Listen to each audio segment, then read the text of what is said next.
Namaste and greetings. I, Neenu, researcher at IMPRI, Impact and Policy Research Institute, Prabhav Evam Niti Anusandhan Sansthan, Nayi Delhi, extend my warmest welcome to you all to IMPRI #Web Policy Learning. Today, we are gathered here for week 9 of our 2-month immersive training course on understanding the nuances of climate change in the Indian subcontinent, Cohort 2.0. I welcome you all to this transformative journey exploring sustainable, resilient, and innovative responses to our current climate change challenges. The chair for the program is Ms. Bhargavi Rao, SG, independent researcher and educator, environment activist, Bengaluru, visiting senior fellow, honorary at IMPRI. The experts today are Dr. Bamadev Sigdel and Ms. Bhargavi Rao. The conveners for this course are Mr. Tikendra Singh Panwarji, Dr. Soumya Dutta, and Dr. Arjuna Seneviratne. Proceeding further, we thank everyone for joining us today and appreciate your dedication in investing your time, energy, and commitment to gaining a profound understanding of climate change dynamics and development responses. We have also shared course outline and reading resources in your email for your kind perusal. Before we start today's session, I would like to state the housekeeping announcements. Please join the meeting on time. There will be a Q&A session after each presentation. Share your questions on the Q&A box. The questions must not be posted as an anonymous attendee. Ensure that your questions are precise. Refrain from making general comments in the question to save time. I would like to invite the chair for their opening remarks. Welcome, ma'am, and over to you. Just a second. Sure.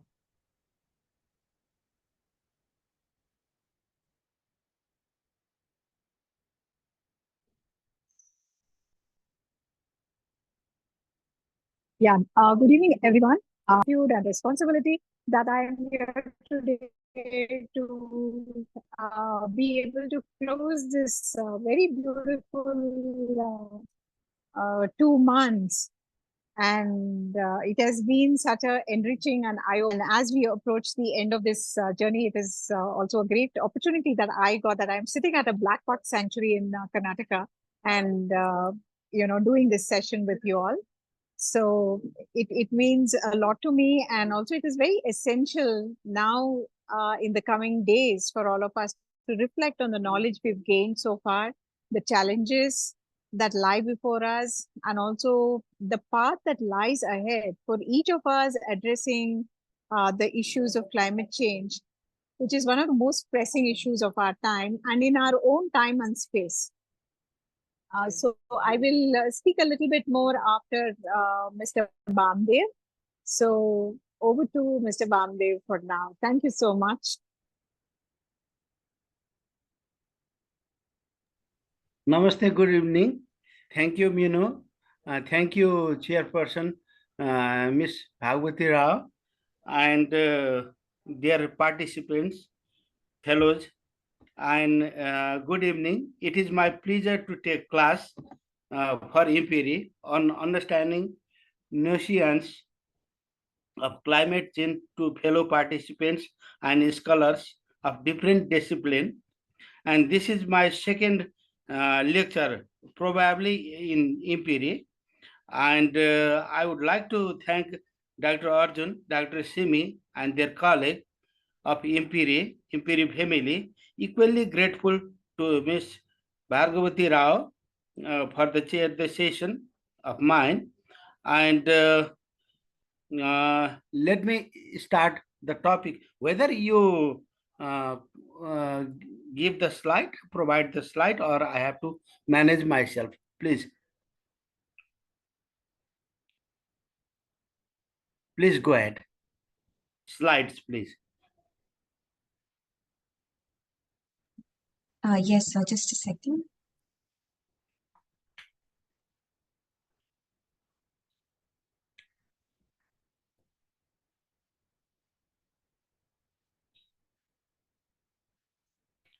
So my topic is policy.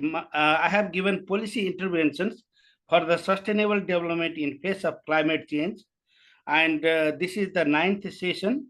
of two-month class that was initiated by IMPRI, New Delhi, and I am happy to present at this juncture my lecture. Please go ahead.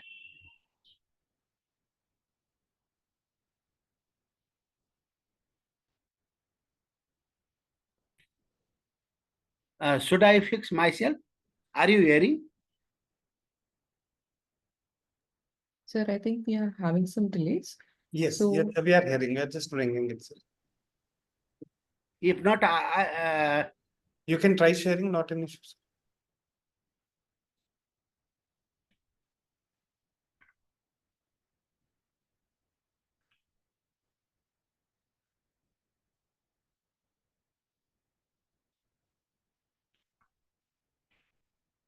I'll share, sir.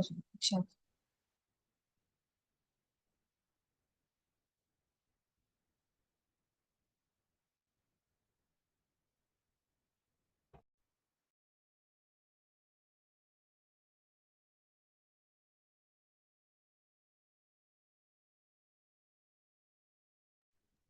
Can you see the screen, sir?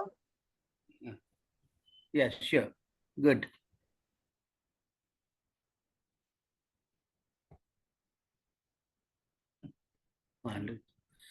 So my topic is policy. Today's topic is I already mentioned policy intervention for sustainable development in face of climate change and designed for IMPRI, their fellow participation and colleague. So let me start from introduction. Climate change and its risks are correlated issues. As they directly or indirectly affect global warming. Small changes in average temperature of the planet can translate to a larger shift in the climate and weather. Climate change is receiving worldwide attention because of its anticipated impact on Earth physical as well as biological system.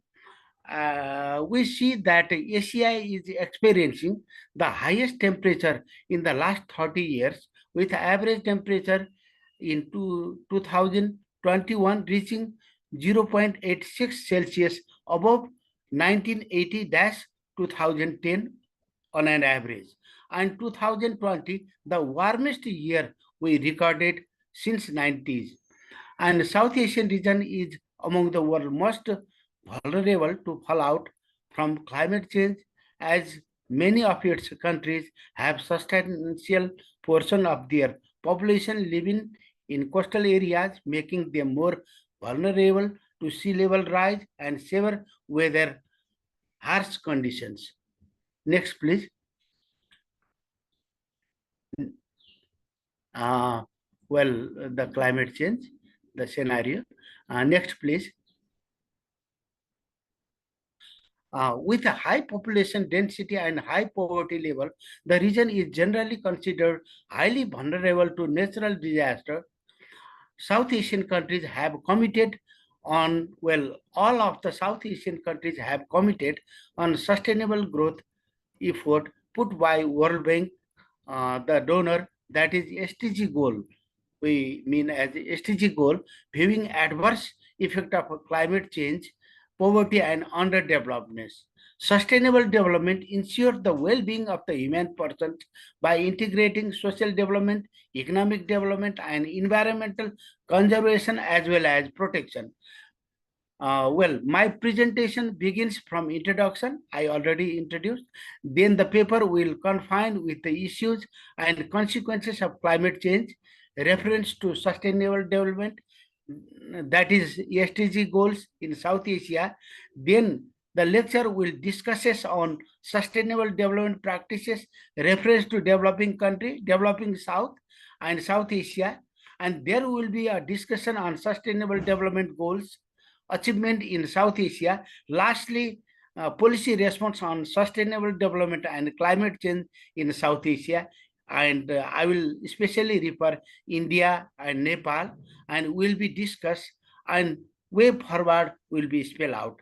Next slide, please. Well, climate change and its consequences. And in previous lecture, you might you make aware, quite aware with the climate change and its impact, even though I would like to revive some of the points. The climate change refers to a large-scale, long-term changes in Earth weather pattern and global average temperature resulting from changes within the climate system due to natural and anthropogenic forcing. High mountain region of Asia are highly sensitive to climate change and are prioritized as one of the vulnerable regions at the accelerated glacier sinkage would affect millions of people in future too. Torrential rain in South Asia causing large scale of population displacement, rising sea levels from global warming are eroding arrival line in low elevation coastal zone, posing a severe risk for rural income, food security, and commodity export. Next, please. Well, climate change threatens growth, livelihood, productivity, and well-being across the countries of the region. South Asian countries are thus facing increased frequency and magnitude of extreme weather events resulting to flooding, landslides, damage of property and infrastructure, devastation of agricultural crops, negative impact of human health, etc. The projected loss from such climate change in GDP per capita for South Asian countries are higher than the global average, about 7%, with Bhutan we facing a potential loss of 18%, Nepal 13%, India 10%, Pakistan 10% in by 2001. The climate departure will have significant impact on the life of poor people. The climate change shocks push such a poor people towards below poverty line. Next, please. Well, let me talk on sustainable development practices in developing South, reference to South Asia. Abakar argues that sustainable development is a core concept within the global development policy and agenda. It provides a mechanism through which society can interact with the environment while not risking damaging the resources of the future. Three main issues of sustainable development that are economic growth, environment protection, and social equality. Environment sustainability is about natural environment and how it remains productive and resilient to support human life. Environment sustainability relates ecosystem integrity and carrying capacity of natural environment. The overall goal of sustainable development is the long-term stability of the economy and the environment. This is only achievable through the integration and acknowledgement of economic, environmental, and social concern throughout the decision-making process. Next, please. Well, before sustainable development, we experience Millennium Development Goal, and that is MDGs, and which was initiated in 2000 and last up to 2015, marked a historic global mobilization to achieve the set of important social priority.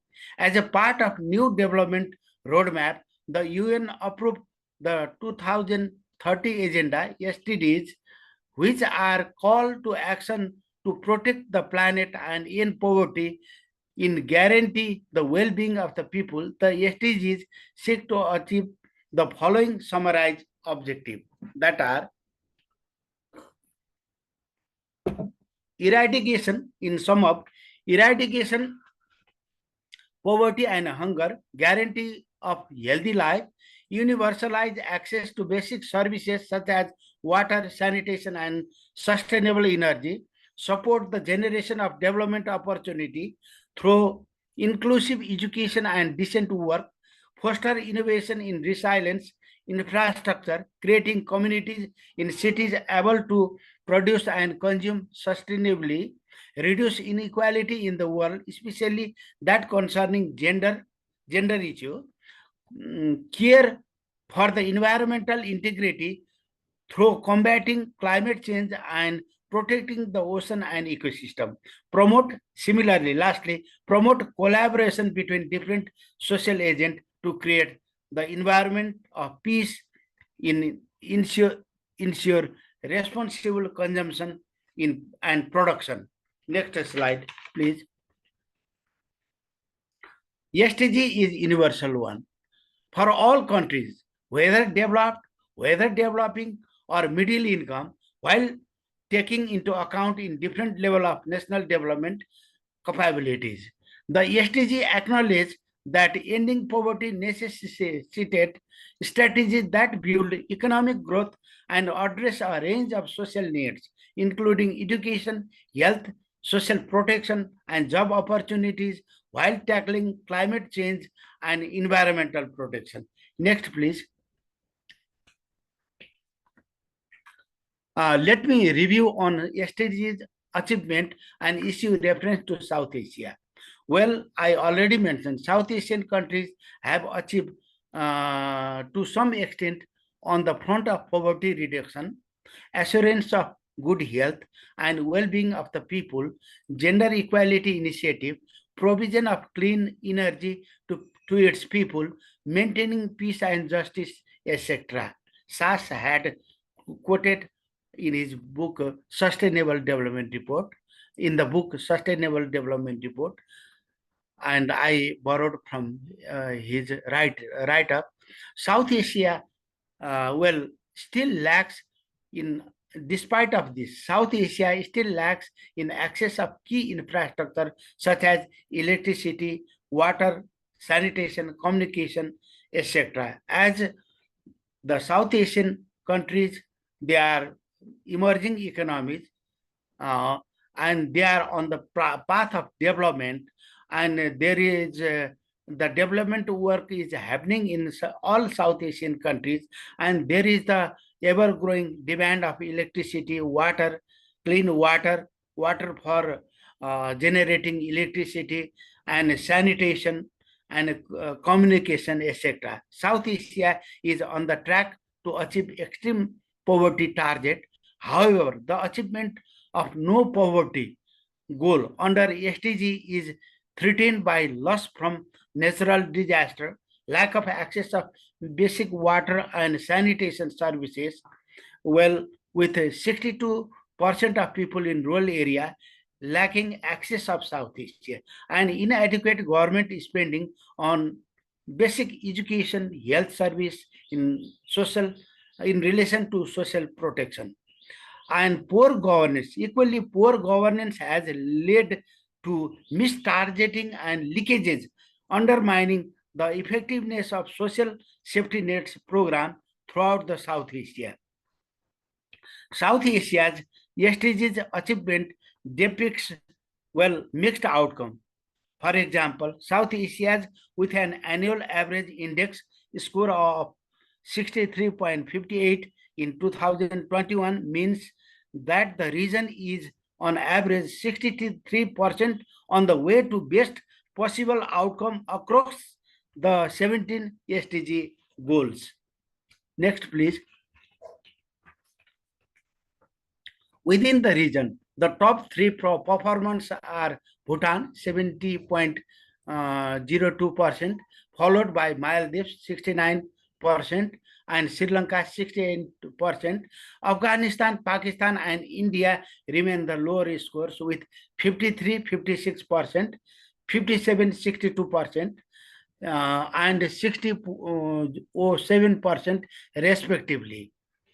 And when we talk of Bhutan and Maldives, they have done well, better in relation to these countries, obtaining SDG goal in 2023 with 61 and 68 out of 166 score in 2023, while the score remained poor for India and Pakistan, 112 and 128 respectively. This score for Nepal remained at 99, while Sri Lanka 83 out of 166 benchmark. And delving into performance within the 17 goals, most of the South Asian countries face major challenges in achieving zero hunger, SDG 2, good health and well-being, SDG 3, clean water and sanitation, SDG 6, industry innovation and infrastructure, SDG 9, and life online, SDG 15. Poverty reduction effort of South Asia lies on its sustained economic growth. I mean, if there is robustly grow the economy, then there is the possibility of obtaining such goal, and this requires policy-friendly investment climate and huge investment primary, secondary, and tertiary sector of the economy, that is agriculture, industry, and service sector of the economy, from government sector, private sector, and foreign investor as well. South Asia accounted about 32% of the world poor in 2020. Elimination of extreme poverty in the South Asian region requires much more intensified policy intervention. Achieving the SDG in South Asia, South Asian countries are characterized by a high level of vulnerability to environmental threat owing to exposure severe impact of climate change. It has been projected that likelihood of food insecurity due to climate change is found to be the intense in South Asian countries by 2050. Next slide, please.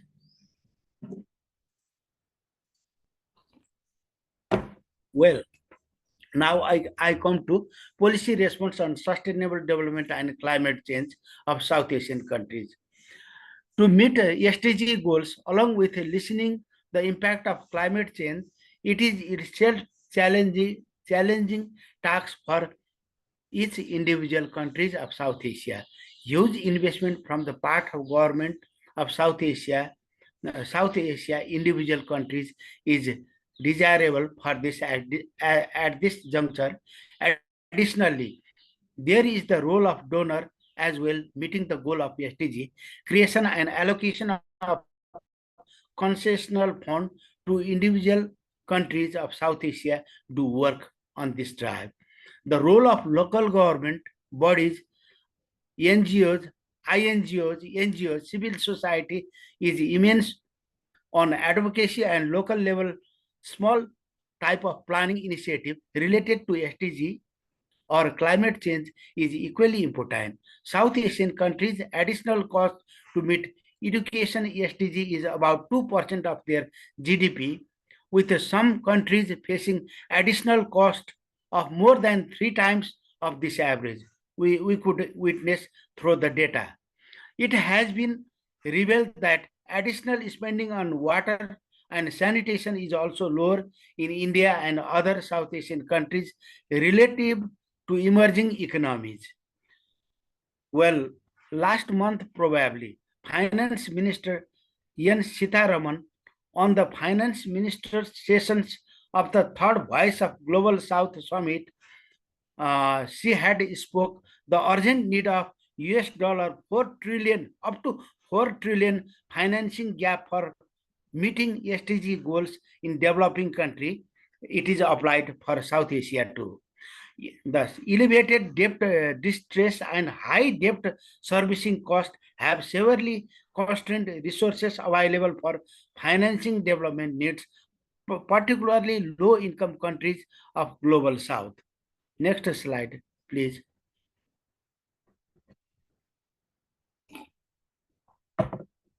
Well, I come to the case of India, a reference to SDG and climate change policy. What they're doing, what India is doing. India's commitment to inclusive and sustainable growth is heightened through its motto, Sabka Saath, Sabka Vikas. India's federal structure focuses on decentralized governance. Given its vast geographic and demographic diversity, Niti Aayog is responsible for coordination oversight, and technical support on meeting SDGs goal.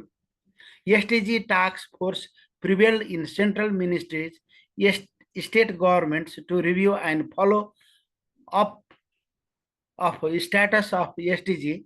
Niti Aayog, the apex body of India for designing long-term policies, play a vital role in localizing the SDGs, fostering cooperative federalism, and promoting healthy competition among the states. Niti Aayog encourages state and union territories to share inter alia any new knowledge or good practices from various fields by fast track the implementation of SDGs across the country and provide platform for interaction and knowledge sharing. Next slide, please. India is playing proactive role in the issue of climate change too from 2007 onward, and you participants and colleagues might have been enriched from previous lecture on the the case of India. So I won't like to spell more on it, even though I will go through the important point.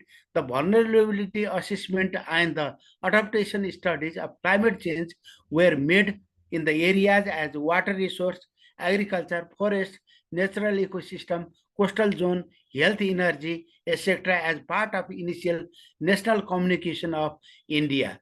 National Action Plan for Climate Change, NAPCC, was released by Indian Prime Minister on June 30, 2018. It outlines a national strategy that aims to enable the country to adapt to climate change and enhance the ecological sustainability of India's development path. It stresses the maintaining a high growth rate is essential for increasing standard of vast majority of the people of India and reducing their vulnerability to the impact of climate change. Government of India has launched the climate change adaptation in rural areas of India in 2009 with the aim and objective of integrating adaptation to climate change in various sections falling under the ambit of central and state governments. India had also formulated National Policy on Disaster Management 2009, National Agroforest Policy 2014, National Urban Policy Framework 2020 followingly. India in 2023 induced Mangrove Initiative for Shoreline Habitats and Tangible Income with the objective of exploring the possible areas of development, sharing the best practices on plantation techniques, conservation measures, management practices for mangroves was started. Next slide, please. Well, I come to Nepal. Nepal was one of the countries that took an early lead in launching the National SDG Roadmap 2016-2030. National Planning Commission, just like Niti Aayog, is in charge with the formulation of policies and programs related to SDGs goal 14 and 15 years planning. We are running through 15 years planning now.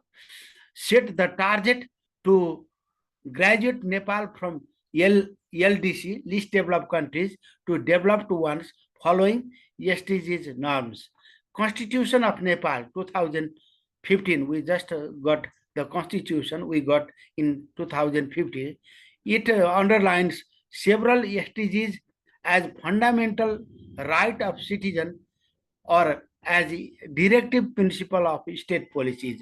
It has urged government of Nepal to follow SDGs norms to provincial and local government level too. The 15th plan 2019-24 of Nepal coined long-term development vision, prosperous Nepal, happy Nepali.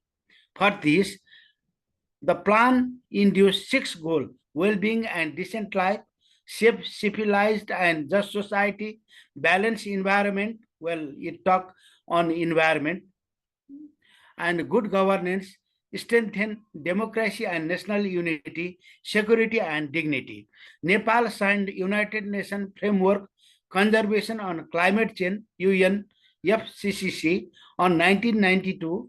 Nepal accorded Ministry of Population and Environment. Ministry of Population and Environment of Nepal is focal person, and it is in charge with all climatic activities, and it coordinates with UNCCC along with the government of Nepal. And loss and damages is already happening in developing countries like Nepal, exposed to multitude of climate-related hazards and vulnerable to climate change. Next slide, please. So here are some, pictures, beautiful, the mountain view, and the last one, this one, and it was last 2 years back, we had a severe flood. As of today, for a couple of, hour, it is raining. Now we stopped in Kathmandu and did havoc in Melamchi. Some of the drinking and electricity, project were washed away by the, flood. Next slide, please. So Nepal's nationally determined constitution and its climate change policy 2019 emphasized the need to conduct research and studies on loss and damage associated with the climate change impact and developed and implement measures to reduce such climate vulnerability. Nepal faces significant vulnerability to the impact of climate change, ranking as a 10th and 0.27% global greenhouse gas emission. It is facing annual 2.2% loss in its GDP due to climate change. Ministry of Home Affairs says approximately 80% of Nepal's population faces any kind of risks associated to natural and climate-induced hazards. And some of the model has suggested that number of people annually affected by river flooding could more than double by 2030 in Nepal as a result of climate change. Additionally, the vulnerability of Nepal's community, particularly those living in poverty in remote rural areas, operating subsistence agriculture farming, they are highly exposed with climate change, climate risks. And Nepal had formulated Climate Change Council in 2009, Mountain Initiative 2009, Local Adaptation Plan of Action in 2011. Besides EC modes, it is the head office is at Kathmandu. It is involved on research, advocacy, and various action research initiative in and around Hindu Kush region under climate change issue, particularly in South and Southeast Asia. Next slide, please. Well, we talk of, climate change and sustainable development with a reference to South Asia, India, and Nepal. Now I prescribe some, some words to conclude the paper. Without, in my opinion, without a double-digit growth of individual South Asian countries, this country hardly could face the target mentioned under SDGs. India, Maldives, and Bhutan are on comfortable zone because their growth of GDP is at comfortable level now, on a good track, while Afghanistan, Nepal, and Sri Lanka are not in good position yet to obtain double-digit growth annually. Besides, optimum collection and wiseful use of available internal resources in individual South Asian countries is also determining factor on allocation in productive versus social sector in our economy. Thus, similarly, available of external resources as a grant, concessional loan from the donor, bilateral, multilateral donor could also play vital role on meeting SDG goals for South Asia. To meet all SDG goals by individual South Asian countries on deadline, it is various tough tasks, I think. For this, huge investment is a must, especially in wide extension of socio infrastructure sector. Proactive policy along with people's participation, their determination could support in individual South Asian countries on the front of obtaining at least major, not all goal, 17 goals, at least major goals mentioned under SDG in the years to come or in coming decade. On certainty, what I found that there is an erratic trend in the flow of foreign aid for South Asia. The data I didn't quote here, but the aid flow in South Asia is quite erratic, sometimes more, sometimes less. So this type of perception from the part of donor could hinder on launching SDG to meet SDG goal by the South Asian country, and to obtain the meaningful goal of SDG, and there need a huge amount that comes from our internal revenue as well as external sector. There is a gap between commitment and disbursement of aid for South Asian countries from the part of donor and multilateral agency. And this gap has been witnessed in the case of South Asia. And next slide, please. So, beside this, prevalence of poor governance, the governance situation is worsening in South Asian individual country, and there is no good governance.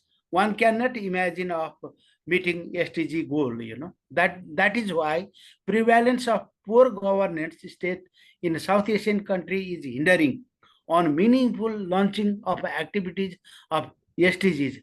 Improvement, so thus improvement is a must of governance state, and this is also prerequisite for fetching SDG goal by individual South Asian countries.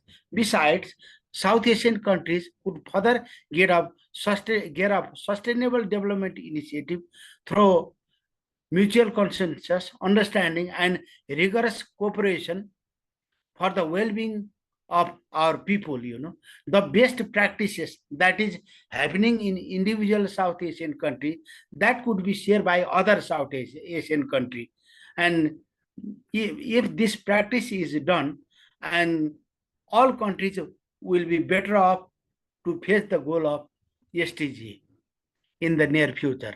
And climate change response policy are most effective when they are tied up with the corresponding national development strategy or planning or piecemeal grassroots level policy. If not, and it would be very difficult to face the goal, And as climate change is a common phenomena of individual South Asian countries, mitigation adverse impact of climate change, it requires consultation, cooperation, and coordination amongst individual South Asian countries in the years to come.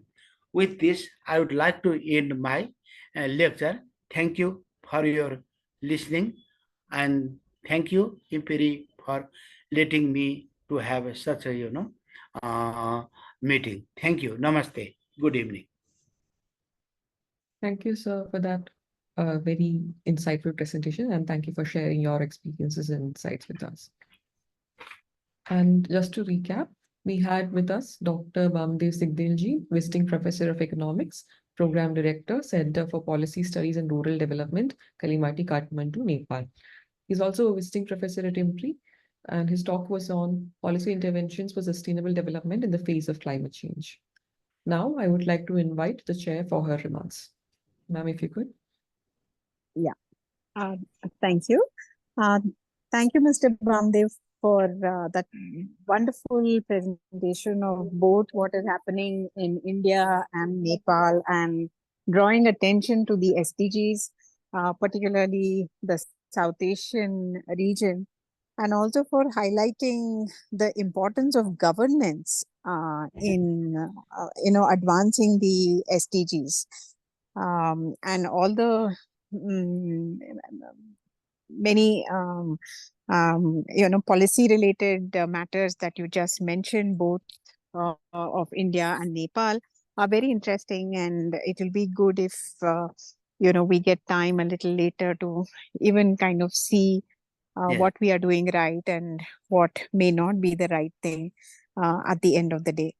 I think on the whole, it kind of summed up the last 2 months course, where you really brought back many facts that our participants had learned and heard.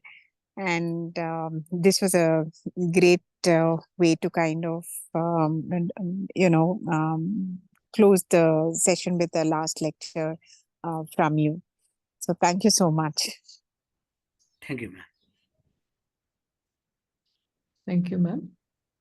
Now, the floor is open for Q&A. Please put your questions in the Q&A, and you can also raise your hands. So we have a question. I would like to know about the few views on climate politics with respect to West and East and South and Southwest.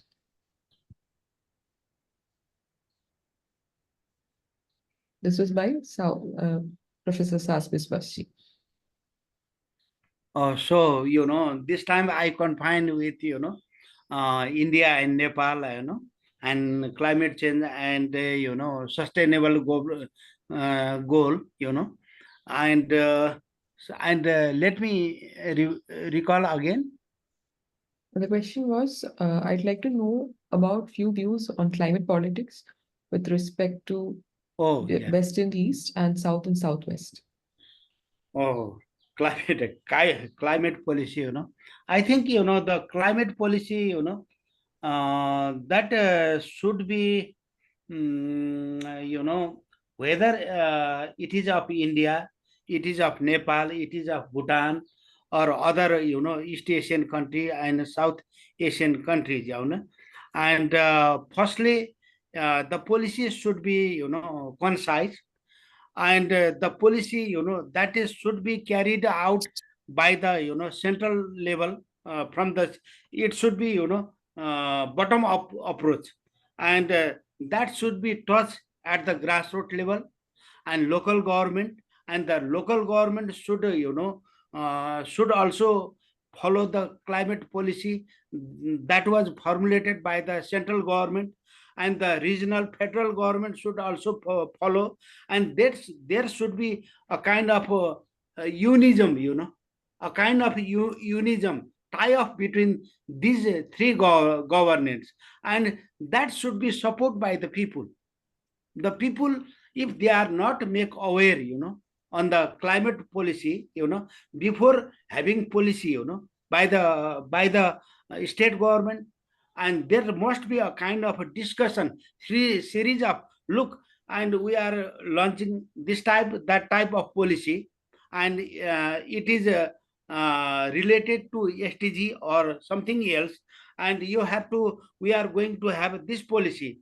What about you? How it can be launched? And this type of discussion, series of discussion from lower, middle, and upper level. I mean, at micro level, meso level, and macro level. If there would be discussion like this, and the policy would not be flawed, and this would be applied, this could be applied by the local, regional of, or, central government, and the longevity would be more, and the end result outcome, there would be a kind of outcome oriented, findings on that. Thank you. Thank you, sir. I had a question. So what can Nepal learn from, what can India learn from Nepal's approach to climate policy? Oh, yeah, that is well, Nepal has to, learn more from India. And well, Nepal has some sorts of policy, that are good, for example, Nepal recently, the municipality, Nepalese municipalities, and for example, Kathmandu municipality, it induced, a kind of law, for the, people residing in valley, and at least they should plant one or two, plant, the fruits or tree like that, in the kitchen garden. And the municipality, it has, after lockdown, it has induced a kind of system that each house are given a kind of, pot to make fertilizer, to make fertilizer from the, that usually comes from the kitchen and used for the plant, that could be planted in a roof or kitchen garden. And that this type of practice, even it is micro one, this type of practice is very popular, in Kathmandu. Now, the Kathmandutis, they are hardly buying 100% vegetable from the market. 25% they are growing in their kitchen garden and rooftop. And another example India could borrow, that is, we have ecotourism. Well, you have also ecotourism, and they have the government, the federal government, municipal, I mean the regional government, the municipality Pokhara, in and around Pokhara, you might aware with Pokhara, and they have induced ecotourism. There you can find, local vegetable without having fertilizer, and you can find fishes, the freshwater fish, river fish, and fresh pond fishes of varieties, and they have induced night stay program like that, and they also induce cultural tourism there. If they are belong to minority ethnicity, you can dance with them at night during your homestay, and you can chant, you can sing with the local people like this. They have tie of the tourism sector with agriculture, and agriculture, then after culture, values and institution, that is going to be popular in Nepal, and that you can borrow from Nepal too. Thank you.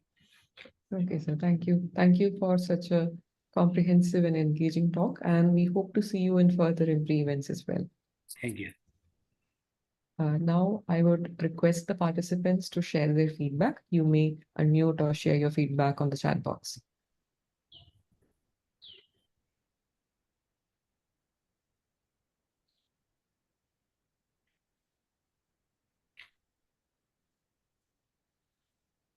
Yeah, chat box. I already saw. May I like to know about few views on climate politics with respect to West, East, and South, Southwest. Well, some of the climate policies, I'm not that much aware with, South, yeah, East and Southeast. In China, when I was in,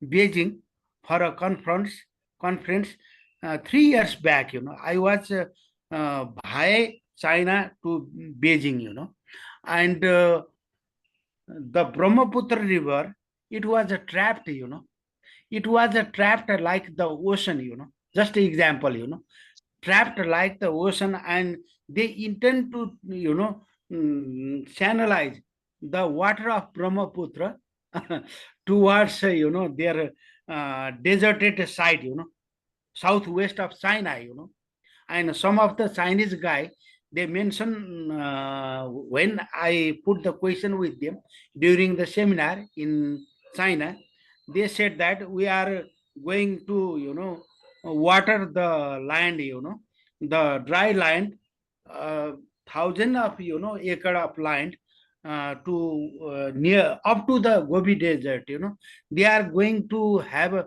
a kind of afforestation, in and around that area.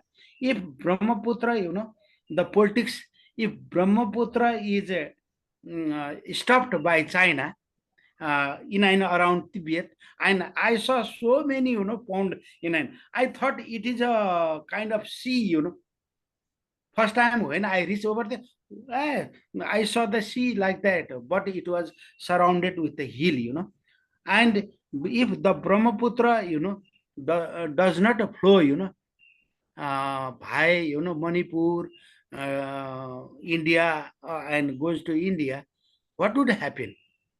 And it is a kind of, it would be a kind of not good policy that was initiated by China. China has to think up on it, and the ecosystem will be, disturbed, and the livelihood will be disturbed when they stop the flowing of, Brahmaputra, and if they channelize this towards Gobi Desert, and well, they will be better off. And if they try, better off all, not hurting, someone, that would be better. And if they had to do that, and there must be, I think, consensus between, Bangladesh, India, and China, If not, the issue of Brahmaputra will remain for, decade or decade or decade. Thank you very much. Thank you, sir. Would the participants like to share any comments?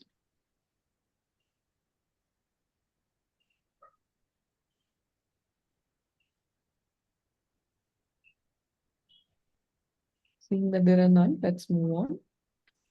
I would like to thank all the participants for their active participation, and we look forward to having more events in the future. And I would like to invite the chair, Ms. Bhargavi ji, to share her closing remarks. I think we have a hand raised by Manisha ji. Manisha ji, yeah. Please. And oh,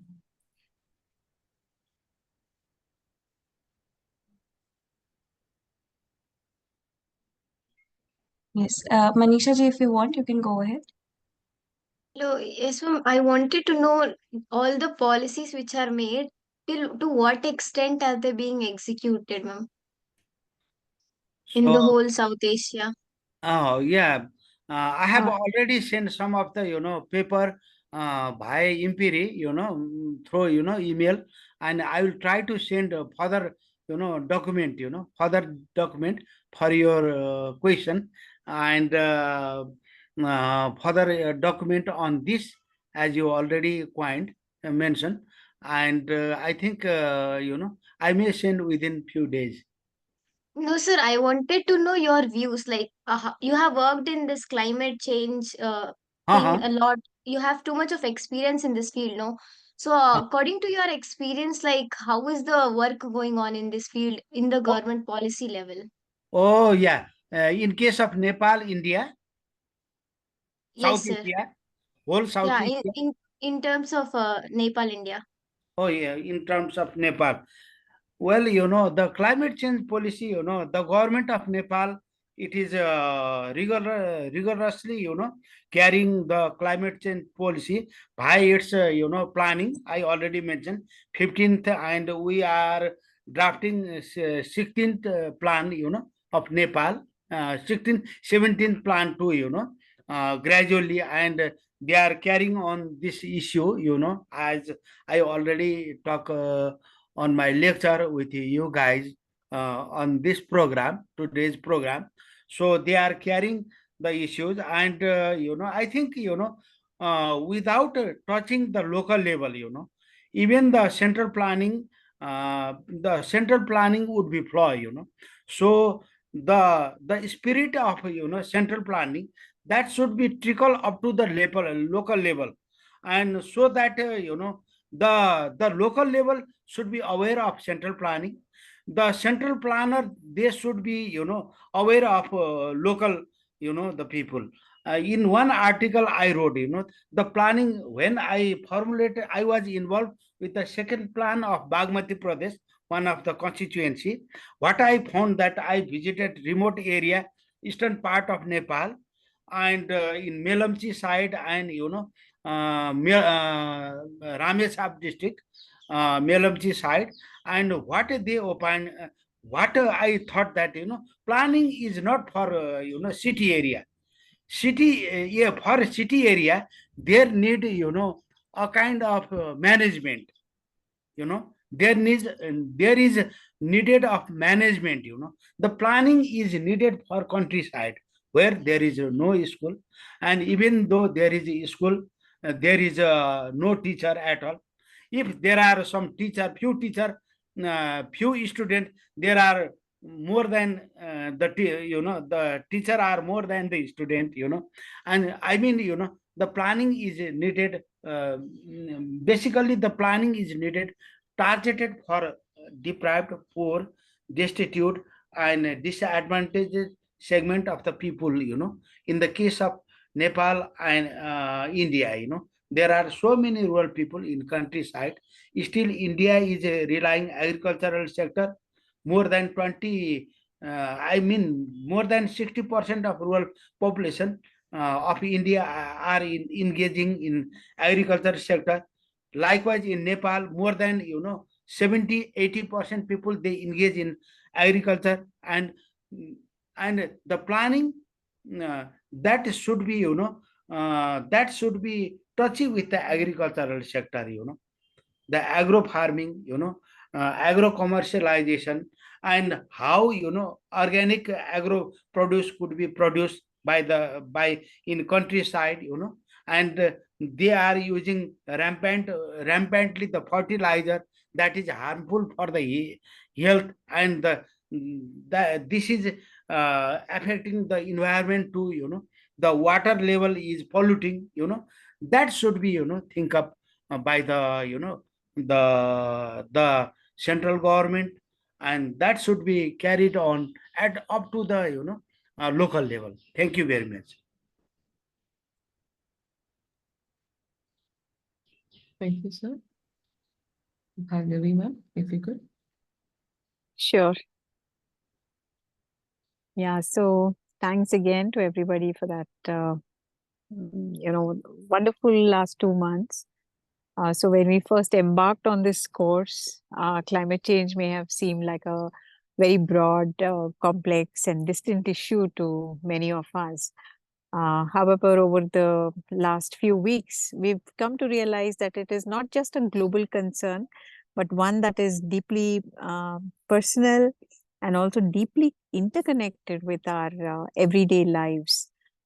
We have come to understand that the impact of climate change is not just about rising temperatures, melting ice caps, rising sea levels, but it's about its far-reaching consequences on the different ecosystems, on the economies, the vulnerable communities across the subcontinent here and the globe.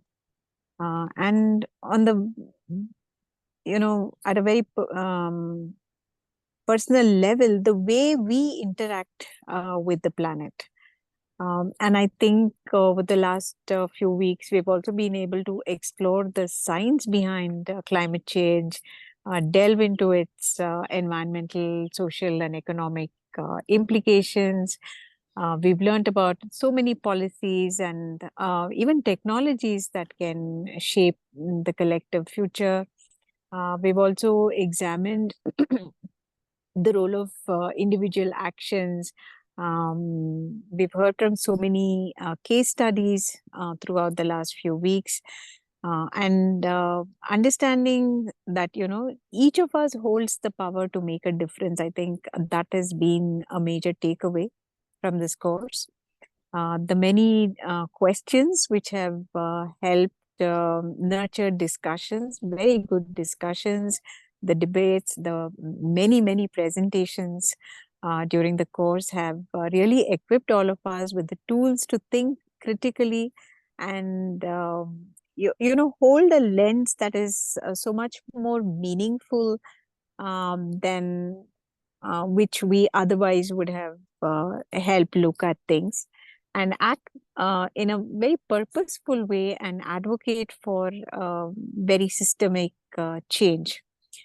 So even as we move forward and move beyond, there is so much more to learn, and as much as we have learned in this course, it has also reminded us that there is, like I said, so much more that we need to deeply immerse ourselves into and understand a lot more.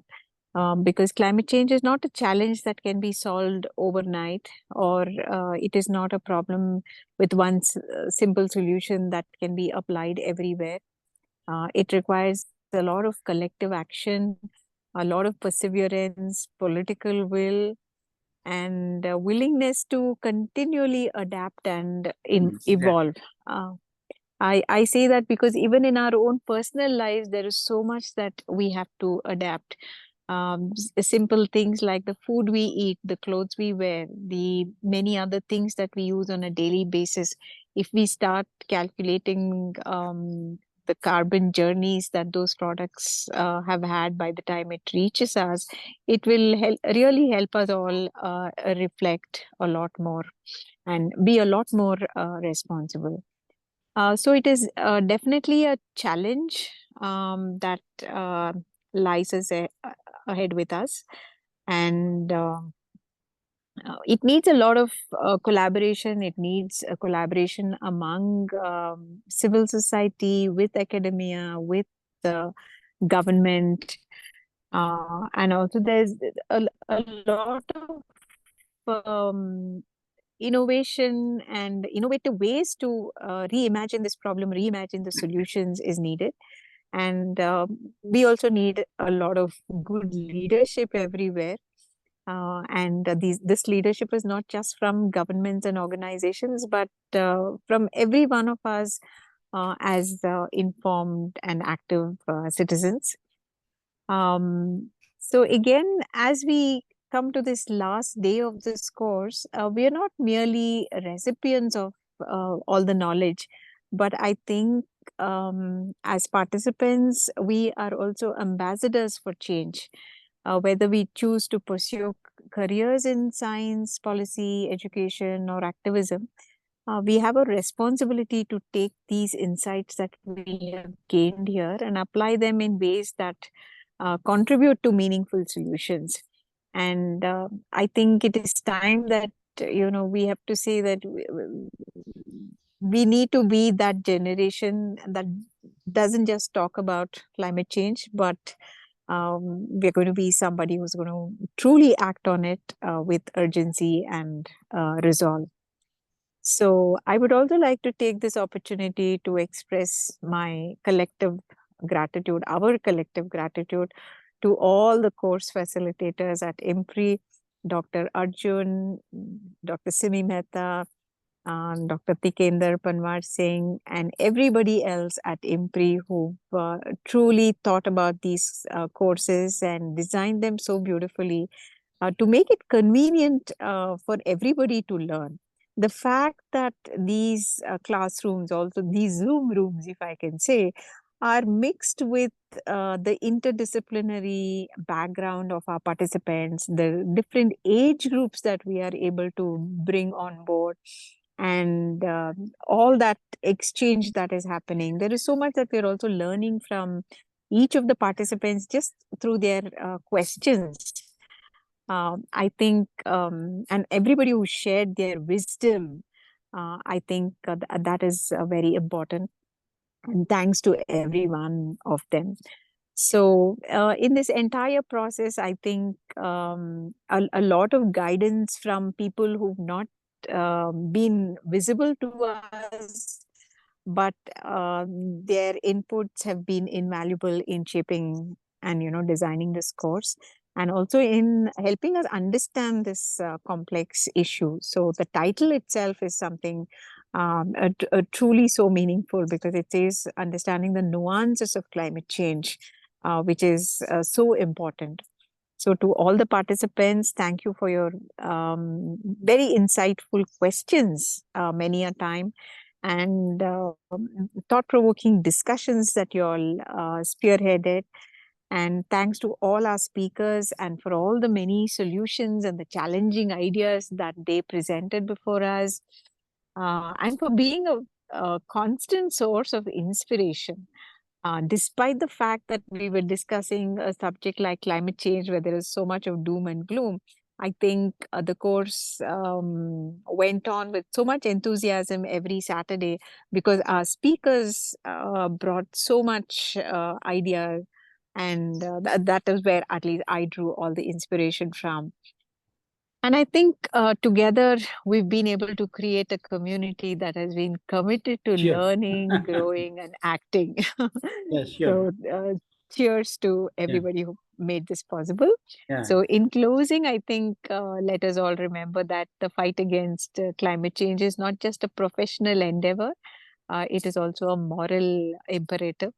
It is about protecting the planet for future generations, ensuring justice, equity, for those who are most affected by environmental degradation, and striving for a world where sustainability and equity go hand in hand.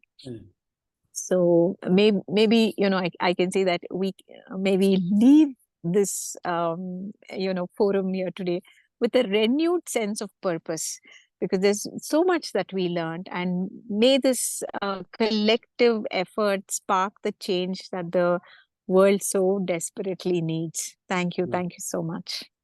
Nice to meet you at this juncture.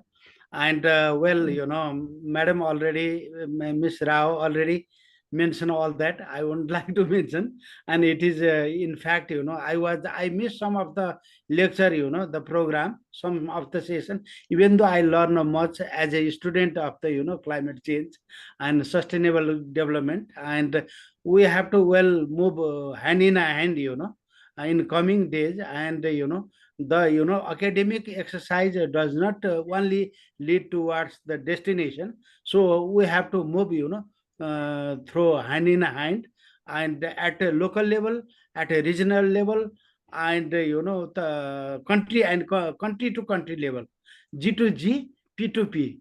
And thank you for letting me to have such a wonderful August gathering, to be on such August wonderful gathering. Nice to meet you all, our colleague, friends, especially Dr. Arjun, Miss Simi, Dr. Simi, and Miss Rao, with whom I have a kind of good relationship.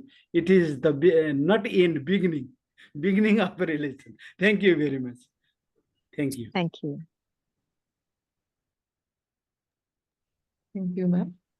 And with the permission of the chair, we would now like to move forward with the formal vote of thanks.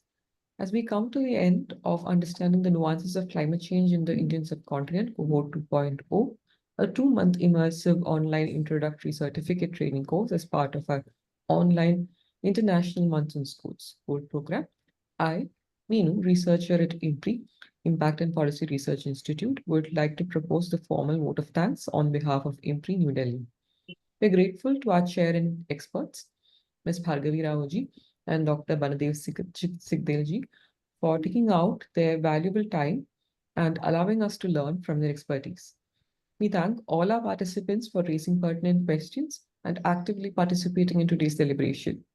That brings us to the end of this cohort. Thank you for joining us at IMPRI. The feedback forms will be shared, and do kindly share your experiences with us. Certificates will be provided upon feedback form submission. We look forward to having more such events and participations. And we are grateful if you're watching us later on YouTube, listening to us on our various podcasts, or reading our publications. We hope you continue to join in future to our IMPRI #Web Policy Talk and #Web Policy Learning. Wishing you a good day. Thank you all. Thank you. Thank you so much, ma'am.